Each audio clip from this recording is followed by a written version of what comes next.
Hello, House of Mouse Reviews here for the next video game review, and we're on the Nintendo Switch, and let's get into it. Donkey Kong Bonanza. Oh yeah, have I been waiting to talk about this game?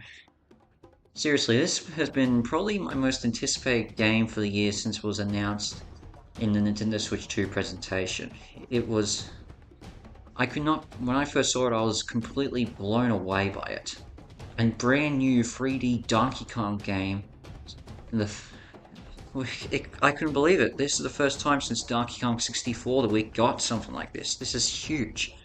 I mean, if you really want to be technical, I guess you could say DK Donkey Kong Barrel Blast for the Wii counts, but yeah, I think a lot of people don't want to talk about that. But yeah, from the moment I saw it, I was won over, and I knew I was going to play this no matter what. I was going to devote my time to this game. I was going to get through, get 100% completion in this game. I was committed. And I was quite intrigued to see how the development team behind Super Mario Odyssey would handle doing a Donkey Kong game. And when the direct came around later, which showed off that Pauline was going to be involved to a certain in the game, I was like, all right, let's see what we can do. Sure, a few people were a little bit off-put by DK's design being changed to being similar to the movie version, though. Well, the version from the Super Mario Bros. Movie. But keep in mind, it was also going to be in Mario Kart World as well. I didn't really mind. Just, I think it was time for a bit of an update. But I'll talk more about that later. But yeah, I was excited. I was getting really excited. Getting ready for release. But then I found out when the release date was, and it was going to be released while I was away on holiday in Darwin. So I realized I'll have to wait to play it until I go back. So I decide, when the release date comes, I keep far away from any announcements, let's plays of fans playing the game, so I can be surprised when I finally got the opportunity to play it. About 3 or 4 days when I returned home. Oh, I was wrong.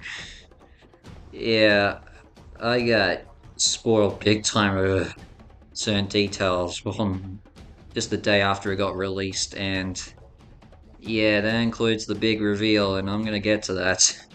But yeah, I got to playing it when I finally got back from my holiday, and yeah, definitely Game of the Year territory. I'm impressed with what Nintendo has done for a lot of their franchises during the Nintendo Switch era. When you look back on it, every year Nintendo have released a new game for a franchise. It sort of has, with the exception maybe 2022, 2000, and definitely I think last year 2024, most games in franchises have become seen as this big revolution for them. Like, you got the 3D Zeldas with Breath of the Wild and eventually Tears of the Kingdom. In 3D Mario with Super Mario Odyssey, you have Super Smash Bros. Ultimate, you have Luigi's Mansion, Animal Crossing New Horizons, Metroid Dread, Super Mario Bros. Wonder. Yeah, these games have ballooned in how much of their success, and this continues on with it. I mean, I was won away by this game big time. So I guess it's worth talking a bit about the story, but I'll just basically give a bit of a summary. So Donkey Kong's now gone into the mining industry. Pretty cool. Feels a little strange, but hey, let the Big Ape do whatever he wants. And his goal is to mine gems, but not just any gems, bananium gems. Yeah, gems that look like bananas. Yeah, his priorities are still well in check. But when he thinks he finally struck it rich in a whole bunch of bananas, all of a sudden the island that he's been mining around gets destroyed by a group of mysterious monkeys known as the Void Company, led by the villainous Void Kong with his associates Grumpy Kong and Poppy Kong.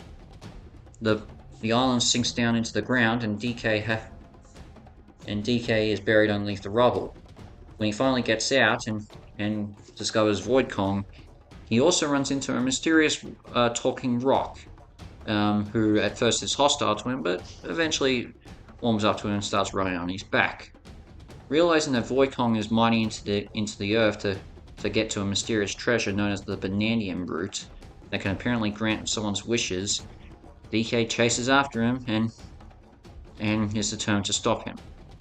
But along the way, he needs to gain more power and meets up with these animal elders that can help him transform into various other animals for a boost of strength, power, speed, flight, the whole thing. These these masters are of apes, elephants, zebras, ostriches, and snakes. But while interacting with the first elder and learning that he has to transform for the art of music, the purple rock transforms into a teenage version of Pauline, and who herself is who at this stage is not really comfortable with singing, but she agrees. But after being coaxed into it through DK, she eventually warms up and starts to accept her power and, this mysterious power of her voice, and the two go on an adventure to get to the Bananza root before Void Kong, who apparently needs Pauline to access it. Yeah, I'm not going to spoil any more over what happens, but yeah, there's a lot that happens in this, and yeah, I do think this is a really good story to be for what it is, and yeah, there is one big reveal, but I will get to that later. But yeah, I will say, I gotta say, what helps I think is with this is, well, Donkey Kong himself and how expressive he is. Look, I'm always gonna have a soft spot for the long running design from Rare. I mean, that's what I've grown up with and what I'm accustomed to. But the design from the Super Mario Bros. Movie has grown on me over time. And I think it really helps out here. I mean, how expressive he is. I mean, I've always been iffy a bit at times with Donkey Kong's smile at times, but this, his smile, I absolutely love it. He's a goofball, but he's quite a likable goofball. And I just really do like how expressive he is, and how good. And for what it is, teenage Pauline is 12-year-old Pauline is actually also pretty good. Being the only character that talks full sentence, actually speaks English in this, it's a little strange. You get used to it, but the relationship between DK and Pauline is actually really good. I mean, I was a little bit skeptical as to where this was going to fit in the Mario timeline, but geez, it even if it's a bit of a retcon of things, it works out pretty well. There is hints that Pauline's grandmother is the original lady from the OG arcade Donkey Kong. So the woman that Cranky Kong, who was the original DK, kidnapped in that game was Pauline's grandmother. Which, okay, is cool, but where does that leave Mario? I know a lot of people are saying that maybe that means that Mario's grandfather faced against Cranky Kong while rescuing Pauline's grandmother, but I'm going to take some time to get used to that, and I don't really know. Maybe it's just a one-off thing. I don't know. For what it is, but I will say this: 12-year-old Pauline is a lot better than a lot of the baby characters in any of the Mario spin-offs. So look, I'm going to say this. I mean, I don't mind the baby characters in Mario and Yoshi, but some just make no sense. Like, here's the thing. Baby Rosalina she shouldn't exist. It makes no sense. And she is nothing compared to Pauline as a 12-year-old. I would rather have her be as DLC in Mario Kart World. I would like it, but I still think they need to include Donkey Kong in his mining outfit first, because DK needs another alternate costume in that game. I think I already said that in my DLC predictions video. Caught up there. But yeah, but that's that. And in terms of the other characters, I would say they really appeal much. I mean, in terms of the villains, I don't mind them. I think, honestly, I don't mind them having villainous monkeys involved, or apes, I should say, because this isn't the first time this has happened. It happened in Donkey Kong Jungle Beat. And Void Kong does have some interesting moments, but I wouldn't really say It, let's just say I think we all can kind of be happy of what happens to him in the end. And Kong does go for a bit of an arc, and I appreciate that, so that's good. And Grumpy Kong does help you out a bit towards the end. Well, not really end, but the post game. But well, yeah.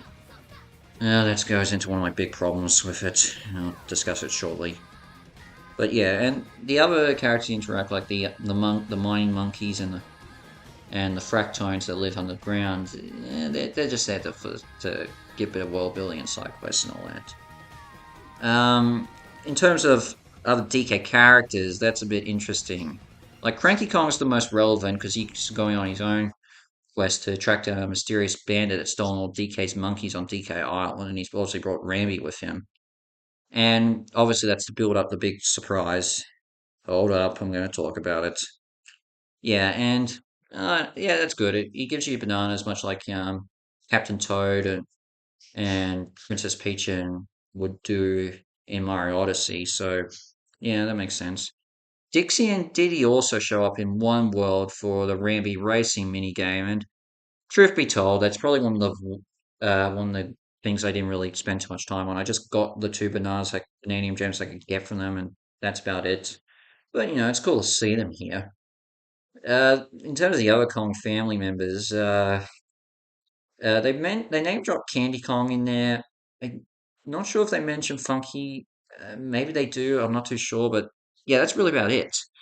Seriously, I want to see more of the other Kong show up. And great, give me Chunky Kong. I want to see him come back. I mean, I'm gonna get to this. I once created a draft idea for a Mario Kart course themed around a new factory, a new Toad's factory, so to speak. But I had in there at one point a cameo from Funky Kong, referencing how you had to rescue him from Frantic Factory in Donkey Kong 64. Yeah, I really want to see Chunky Kong come back. Back, Nintendo. Come on. But hey, let's just get on to the gameplay. And yeah, there's a lot I can talk about, so let's just get on with it. So on surface level, you're basically controlling Donkey Kong in a 3D space. So you basically have the grasp of how DK will control. He punches around, he ground pounds, he rolls up into a ball. Basically you can basically call it like Donkey Kong, newer Donkey Kong Country games, and get a basic idea of what it's like. But the only thing you can't really do is blow, but whatever, and a few other things. But yeah, whatever. You also have a sonar to help out as well to guide you. So that would where to find Bananium gems and all that. So that helps out. But the big thing, obviously, being a mining theme, you power it down to the ground. And this is where things get a little bit more interesting. Most of it you can actually see where exactly you can find. You'll be able to go down any sort of surfaces, excluding these, the metal bits at the end. Obviously, a lot of people have used this to their advantage by actually destroying every environment in the level in it. It's pretty cool what it is. But yeah, it's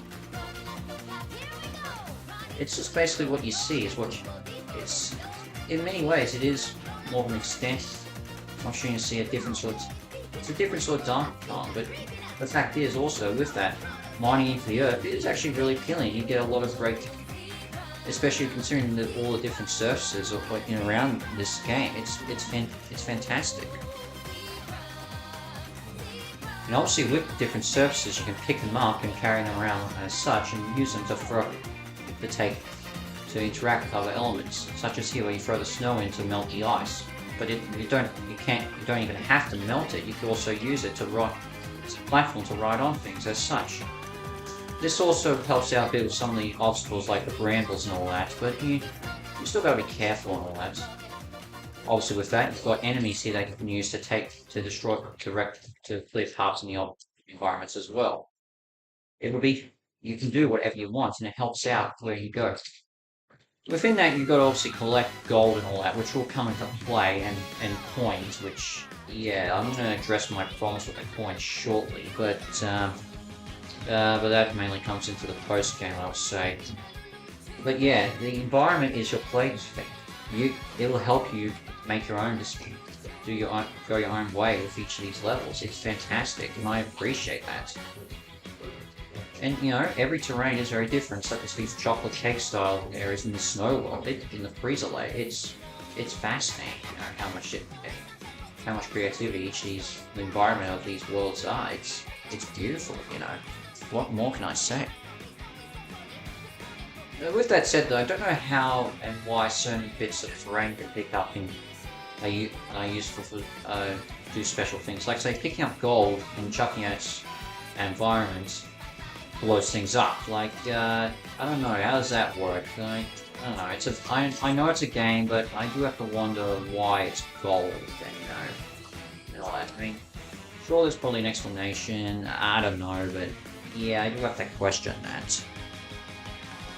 But but obviously one of the main things to come that you're going to be using a lot are the Bananza transformations. In total there are 5, and each of them are very useful, and they also offer many different ways of exploring the world, and with yeah, it's really great to be. Obviously Pauline plays a part in this, and with us seeing him how it activates along with DK being his chest like this. And yeah, it is gratifying to do it. Which is also a bit of an interesting point when Pauling is separated at one point during the game from DK in the disco layer, that you're unable to use your Bananza transformations, and it also shows how, but it is a bit of a unique twist of spin when you're unable to transform, but hey, it's always gratifying to transform. And I love all these transformations for what they do. Starting off with the main one being the Kong Bananza, which is the one you'll be using the most of. The main cons, I think the best thing to point at this is it's more of a, I would say more of a power up, so to speak, invincible. I won't say it's not, for what it is, it's basically DK, but, it's still Donkey Kong basically as himself, but, just beefier and more powerful. But for what it is, it's nice to go a bit on a rampage and everything. And trust me, you can definitely tell that this is the one you're mostly going to use because, yeah, let's be frank. Just look at this power up and all that. I feel like I'm on I got the Mario Superstar and on steroids with this. It's fantastic. The Zebra transformation, as I should say, is more of a speed boost in certain regards. But it also helps it, as you can see, you can run across any sort of terrain and especially the more fragile stuff like snow and you'll be able to cross it easier. You also have a charge that you can activate as well by holding on to ZL. And truth be told, I don't really use this too much. I always have trouble. It's more of it's a bit more complicated, and I don't and can be a bit finicky. If I have to use it to collect if I had to use it to collect a Bananian Groot gem, that's all I would use it for. But well, for what it is, I do appreciate the extra speed and running up all these alternate pathways that you normally couldn't.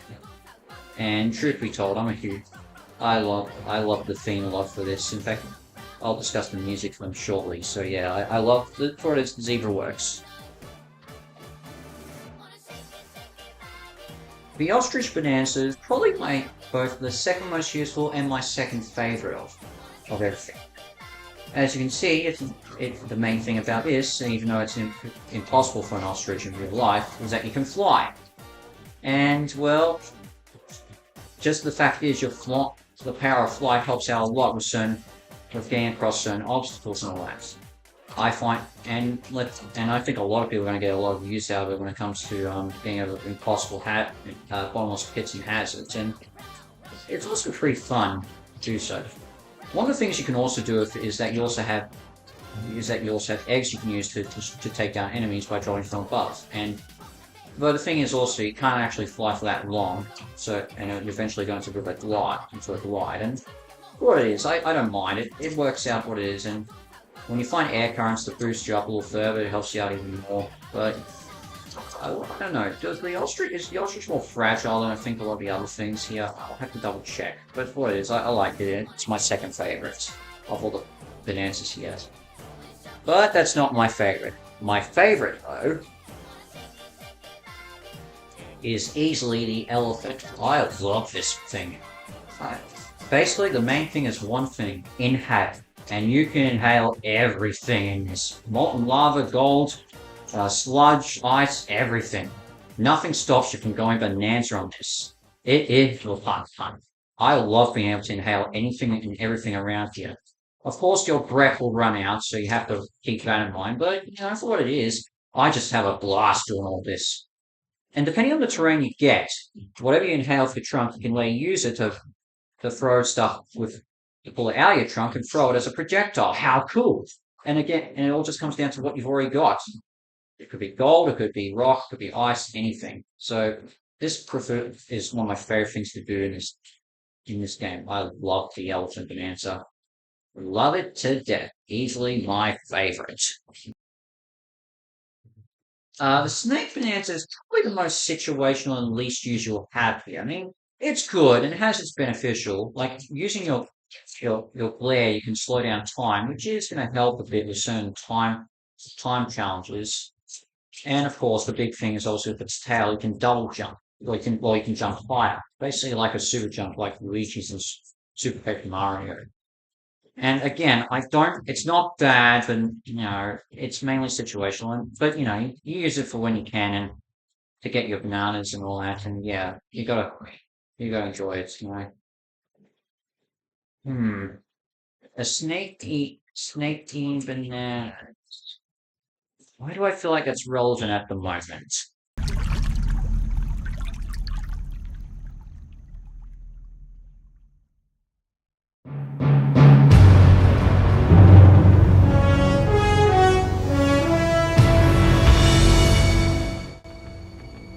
Oh yeah, I forgot about that. This is something I would like to review at some point, but I don't have the system, the video game consoles yet to play it, so it'll have to come at a different date, time. Most likely next year. The one thing I won't address here is that Pauline, if you have, if you can do co-op feature play with and have player two players Pauline and use her voice to destroy enemies or distract them, and that's about the only thing I won't talk about because I can't do that. I don't have a play it. I don't have anyone to help me out with that, and I never played it before this review, so I'm gonna put that to the side and not talk about it here. The I guess I could mention before I flick back to the gameplay, what I think of the worlds. I like them. I really do. I think they're all greatly designed and everything, but not everything is a winner for me. Like, honestly, the forest layer, you know, Dark Young games are always going to feature jungles and forests and all that. And what is, I wouldn't say it's the best. It's just something you've seen before. The two beach layers, the lagoon and the resort layer, yeah, do look similar, but they do have their charm. The landfill area, you can guess, is basically landfill, and you're just going underground the whole way through, and it can get boring. And the divide areas, or where the paths are split, and you can choose between the forest or the freezer layer. Yeah, and coming out of them, yeah, they're probably the least interesting. But for what they are, they're fine. They're okay. Yeah, what can I say? When you aren't looking through worlds, you're also going to go to find bananium gems. You're also going to do certain challenges. You got your boss rush, you got your enemy challenges and all that, and a few other and some but you've also got obstacle courses. Some you can basically guess is just basically using your bananas to get around certain objects, or grabbing your environment to skate across things like brambles and all that. But you also get the 4 special challenges, which are themed after previous Donkey Kong games, and these are easily some of the highlights of the franchise of the game. All these you got references to the minecart world and the original. In the very first jungle hijinks level the original in Donkey Kong Country, you got the Sticker Brush, you got the Bramble Scramble level, or Sticker Brush Symphony reference to Donkey Kong Country 2 Diddy's Conquest, which has a great remix of of that. And of course, why not? You gotta have a level in theme with the original Donkey Kong arcade machine, or Donkey Kong arcade. And yeah, these levels just rule. Absolutely, they do. And they're fun to replay and all that. And yeah, I get a lot of blast playing them. Who wouldn't? In between traveling to worlds, you also have these parts where you dive down into the next layer using with Donkey Kong being able to punch the whatever environments are ahead of him. Mostly used as just to increase your goal count, and yeah, I wouldn't say these are the best, but for what they are, they're good distractions. And if you want to know what you do to get back up to the levels to the layers you previously visited, there's an eel that you can use to talk with to transport you to those layers. So yeah, it's not like you're not going to be able to go to backtrack to collect things when you know you need to. And trust me, you're going to it if you want to 100% complete the game.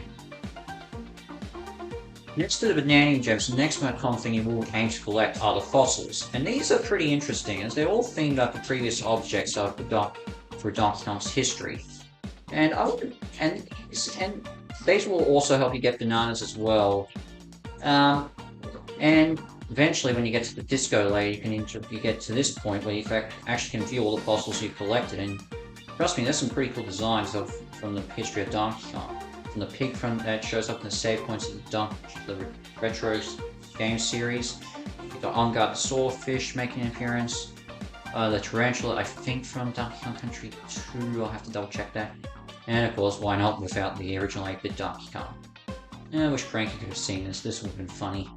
But yeah, and the smaller ones also help out.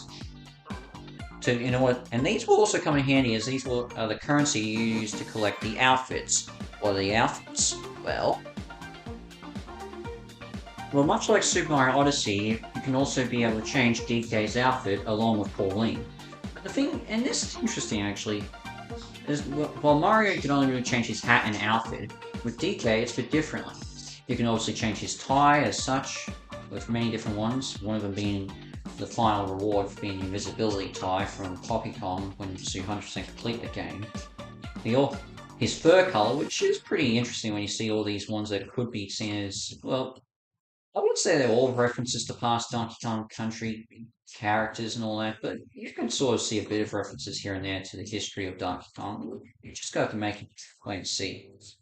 His britches as well get a lot of them, and this is where you're probably going to spend a lot more time getting them all because a lot of these britches can be used to help out for the Bananza transformations, his damage from certain terrain, and a couple of and being able to do stuff like his abilities like swimming and his throwing stuff and all that. I just stick once I got the girded bridges to use them.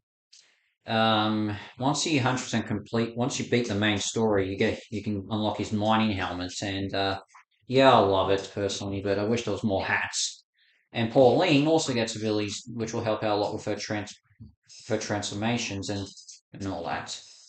Well, with the Bananza transformations, and yeah, a couple of other things as well, like timing, how long everything lasts, and everything, or specific ones in particular, and even ones that can even gradually increase your health. So yeah, there is that. Obviously, you can also unlock some stuff that are close references to the original 8-bit Donkey Kong arcade game, which is cool. Even get a gold mining outfit for her. I think once you beat the game, I have to double check how you get that. Getting the Donkey Kong and Pauline amiibo as such right here will unlock her diva dress similar to her outfit in Super Mario Odyssey's Jump Up Superstar mode. And this will help you unlock the discs. The discs are how you unlock all the music, and the music will be later used to, there are about, I think, 100 and something tracks on this record that you can unlock for this record player. 110, there you go. And yeah, these are all great. And yeah, this is you basically can listen to them when you're at your retreat areas and when you want to rest up and recover your health. You obviously have to pay gold to unlock every one of them, and truth be told, I think I may have missed a few at the moment. I'll have to double check. But for what it is, once you get a complete library of all the music, it is really appealing to see and everything. And yeah, once you find your songs that you want to listen to, yeah, you're gonna stick with them a lot in this. There are also you can also use your gold and to purchase other stuff like balloons and banana energy to help in tight moments when you need it, and obviously extra life with the balloons and all that. There are, and then there's this guy. You see those hexagonal with coins for the nuclear fusion, well, the nu well, the hexagonal coins down below the gold counter. You're going to need them to exchange for bananas. Because in total, there's only about 921 bananas you can collect on your own. The rest, and you have to collect through trading those hexagonal coins to get the bananas. And while originally you only would expect one per level, but in truth, you're going to need in total a lot more. And this absolutely is why I get a little bit annoyed with the post game. I wanted to 100% complete the game, and I decided to go get all these 1,000 bananas in order to get it. But you're like, why do you need those 1,000 bananas for? Well, that's where the skill chart comes in, and you need all one 1,000 bananas to unlock every skill level for each of these abilities. And trust me, that is a pain. I really was I really was unsure how I was going to do this. But thankfully something did help out. To get the hexagonal coins, it's mainly best to take out enemies. And so you'll probably want to do the enemy challenges a lot. But the enemy challenges in general throughout all the levels are pretty small of how much you can take out, and you've got a time frame. But that's when you get the Grumpy Kong challenges in post game, where one is just a standard boss fight, boss challenge, which yeah isn't too bad. But the smaller enemy challenges, which end with a Grumpy Kong fight at the end, this is how you're going to be able to grind all the coins to get the remaining bananas to complete the skill charts. Yeah, so that is pretty important to keep in mind and everything. Um, yeah, yeah, it's a bit of a hassle. The third thing you unlock for paying Grumpy Kong is mainly which you have to use the gold for, is a complete restoration of Ingot Isle from where it was originally when Void Kong destroyed everything. This is also at the end where you unlock the invisibility type through Poppy Kong, which is what she uses during her fights in the game. Truth be told, you don't have to go do that, but I think it's worth it considering at the very end to show that you're a true hero, what does Grumpy Kong give you? Which will also help you unlock the final two bananas, actually, because technically you get to 998 and you can then can collect the final two bananas for the magical 1000. And one of them is with this giant gold statue of Donkey Kong. Yeah, I love it for what it is. I call it, yeah, perfect, the hero of Ingot Isle, Donkey Kong. I call it a perfect reward. And this will also help out a bit if you really want to keep going. I think it's good. I mean, yeah, it's weird that Pauline's not on the statue, but for what it is, I don't care. It's worth the award, but yeah, it did take a while to get, so yeah, keep that in mind. Graphically speaking, the game is great. It looks fantastic on the Switch 2. Definitely a good show of what the Switch 2 is capable of. I mean, Mario Kart World showed it off well enough, but Bonanza definitely improves more. Um, the soundtrack is a bit interesting. Like, I don't hate it, and honestly, I really do enjoy the music, but I wouldn't say all of them are, I wouldn't say I'm the biggest fan of all the tracks. Like, the world themes, I can remember Ingot Isle, I can remember, um, the elephant, the Elephant Kingdom, I have to double check what that name is. The Disco Layer thing, I can remember them, but that's really about for the level themes. The challenge levels, I can remember them a lot. And of course the remixes of in those part retro levels are great. The Bonanza transformations I remember a lot of as well. The three mainly in particular are the zebra, the ostrich, and the elephant bonanza songs. They're great. I especially love the ending song in particular, "Breaking Through Heart of Gold." That's a good song. Yeah, yeah, and well, yeah. But I guess now it's time I go over the big spoiler. I think most of you know what it is, but for what it is, there I'm gonna go big into spoiler on this, and so spoiler alert is now ahead, and you can catch me at the end of this video when I give my thoughts on it. So, anyway, let's get on with it. The first thing I gotta say, because as I said, while I was away on holiday, I got revealed on this. So, what I gotta say? God damn it! Why do people have to spoil me about the Big Croc's return?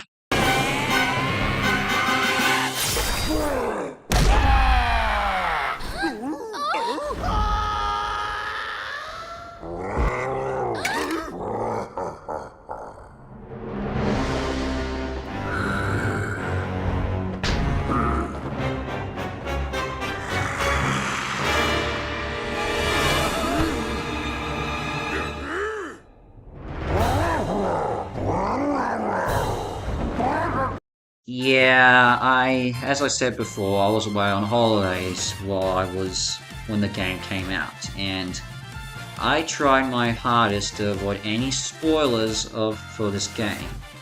But unfortunately, every single video on YouTube that day was related to this big reveal. And it really did leave me. Oh, I really wish I could have at least hold off on this stuff, but it kept showing up when I was looking up on YouTube videos to watch. I just don't know why. It was so disappointing. I would have liked to be able to play it first to get to this, but I guess it was sort of. I guess maybe I shouldn't have kept. Should have been more careful of that stuff. Plus, maybe it was supposed to happen. That day, I got notified of this. I was actually going to go swim with some crocodiles, so maybe it was fate that I was going to find out about it that day. Maybe it was. But, with that said, gosh, it's great to see King K. Rool make a return. It's so good to see him in a Donkey Kong game. Other than Super Smash Bros. Before Super Smash Bros. Ultimate, really the last time we ever really saw Donkey Kong, King K. Rool, in any Donkey Kong game was DK King of Swing for the Nintendo DS. In fact, actually, you know what? Even further than that, to be frank, the last time we ever saw King K. Rool in anything before Ultimate was Mario Super Sliders on the Nintendo Wii. And I know I addressed this in the Mario Kart Tour video, but the world review, but gosh, I wish this game would get released in Australia. I know we don't play baseball, but look at that roster. Until Mario Kart World, this is the greatest Mario spin-off character roster in history. I want to play this, please. Don't result to emulation, please. But golly gosh, when he makes his return and takes out Void Kong, I'm sure everyone was just cheering, and it's the perfect reveal. And in my view, this is what the King K. Rool takeover is. What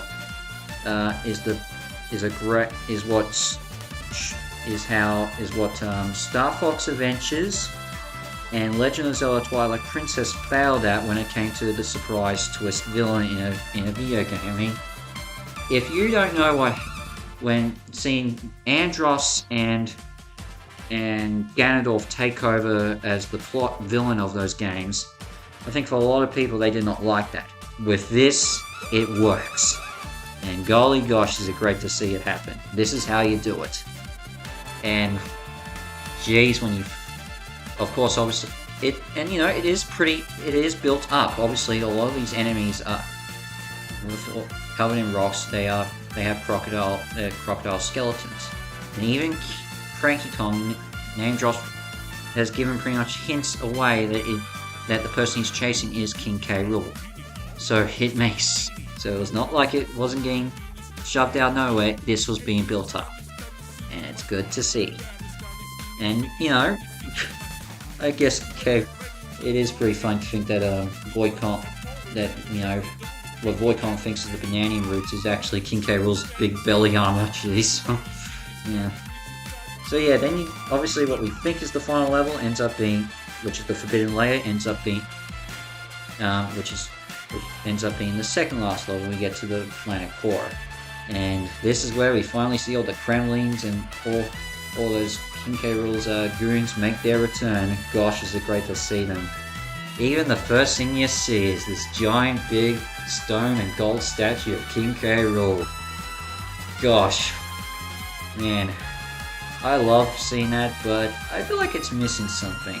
I think it's missing, or I think you should be hearing something like this when you see it. Remember me! Remember me! Remember me! So yeah, you get down to the planet core and you find the Bananian root, and King K. Rool has got his claws on it. And this is where you face him. And you take him down. No problem there. And then obviously Donkey Kong and Pauline make their wishes with the Bananian root. DK wishes for bananas.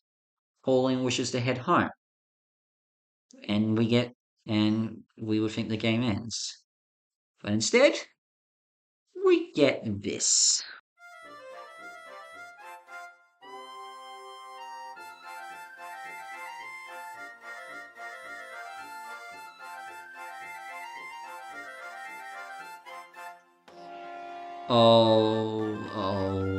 Of all the references to the past of Donkey Kong, this is definitely the best. The moment you see those credits, I'm sure everyone has flashbacks of what's to come. It's just perfect for this game, and jeez. The moment you hear Gangplank Galleon, that remix, look, I love the remix in Ultimate, but this remix is just great as it just builds up and you know there's more to come. Jeez, and King K. Rool chases off after you wearing his jetpack from Donkey Kong Country 3. Holy cow, that's great, and you're chucking all these this golden bananas at him to stop him. And with Gangplank Galleon playing in the back, playing along, it's just fantastic. But that's not all. You think you defeat him now, but he gets away. And of course, we get to we get up to the surface and we arrive at New Donk City. Now, I think we all knew New Donk City was going to show up in this game. It made sense. I mean, much like how Bowser, we all knew at some point we're going to be able to capture and possess Bowser in Super Mario Odyssey. You kind of expect a New Donk City would show up in this. But much like Odyssey, even though we expected it, it's still just as incredible it's still as great as it is. It's still as great as you think it is. And they still do a lot that will surprise you. Because King K. Rool has got to the surface before you, he's got the Banana Root, and starts turning New Donk City into his new critter-based hellish kingdom. Gosh, it is just fantastic. He's got the Kremlins cheering on him with big monitors. He's put all this banana mush to ruin the city. It's basically turning into his new crocodile utopia. So you gotta go after him and reach to him at the summit, but where he's waiting for you in a boxing arena, much like Donkey Kong 64. And he uses the Banana Root to do his own Bananza transformation into the King of Rot.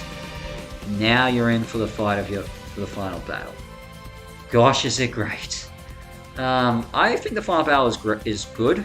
I think it's one of the best fights in the game. Look, the bosses are okay in this game, but Not all of them are winners, but Jesus, is this fight great. And it's obviously that they want you to use the Bananza transformations to their best effect, but to be frank, I think the ones you're mainly going to use are obviously the Kong Bananza, the Elephant Bananza, as well to stop some of the those gump roots and make some gold platforms for everything. I guess if you really want to, you could use the zebra and ostrich transformations here and there, and I guess the snake to jump over the. And he uses his vacuum gun again, which is good to see as well. But yeah, that's really what you're going to be mainly using. But yeah, it's just great as, and obviously a big King K rule, and then the game ends. Pauline and Donkey Kong say their goodbyes, and we get to the end, and this is where you hear the Breaking Through song, and I love it.